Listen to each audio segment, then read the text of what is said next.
এই গাইস তোমাদের জন্য নিয়ে চলে এসেছি একটা শ্রাদ্ধ বাড়ির ব্লগ। তো চলো আজকে ব্লগটা শুরু করা যাক। আর এদিকে দেখো কোথাও যাওয়ার সময় আমি কোনো ড্রেস খুঁজে পাই না, একটা সাদা মাটা ড্রেসের দরকার ছিল। তো যাই হোক কালকে একটা পিঙ্ক কালার ড্রেস পেয়েছি, সাদা আমি পাইনি। চলো গেট রেডি উইথ মি, শ্যুটটা করে নেওয়া যাক। আর এদিকে শ্যুটটা আমার কমপ্লিট, দেন মেকআপে বসে পড়ছি। তার আগে ইন্ট্রোটা দিয়ে নিই। Hey guys, welcome back to my YouTube channel Swapna Ojha lifestyle. তো চলো তোমরা কেমন আছো? আশা করছি ভালো আছো, আমি অনেক ভালো আছি।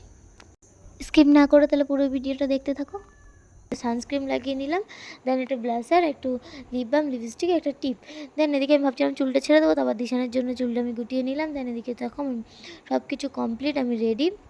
আর এদিকে লাইটটা আপ ডাউন করছিলো, যেহেতু আমাদের এখানে বৃষ্টি হচ্ছে, ঝড় বৃষ্টি। তো তার জন্য তো এদিকে দেখো আমাকে কেমন লাগছে কমেন্ট করে জানি। আর এদিকে দেখো দিশানকে আমি গেট রেডি শ্যুটটা করিয়ে দিই। এদিকে দেখো দিশানও রেডি, আর ওকে ফুল হাতা জামা পড়েছি। অনেকে বলবে এই গরমে তো কী করবো বলো, ঠান্ডা ওয়েদার, তার জন্য। আর এদিকে তারপর আমি দিশানের সাথে খুনসুটি করে নিয়ে আমি দিশানের পাপান তিনজন মিলে বেরিয়ে পড়লাম। দিশানের পাপানের কোলে রয়েছে, বেরিয়ে পড়লাম। আর এদিকে দেখো তোমাদের দাদা কত দূরে চলে গেছে, আমি একটু মালা নিয়ে আসছিলাম। দেন এদিকে আমি তোমাদের দাদা মিষ্টিটা আগেই কিনে রেখেছে।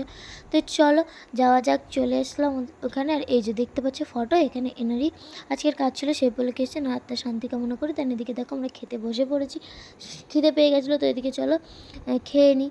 ও তো আর রান্না হয়েছিল, মেনুতে ছিল এঁচোড় চিংড়ি, ডাল, বেগুন ভাজা, মাছের এটাকে কী বলে জানি না।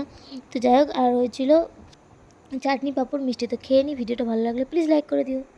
Tata, thanks for watching.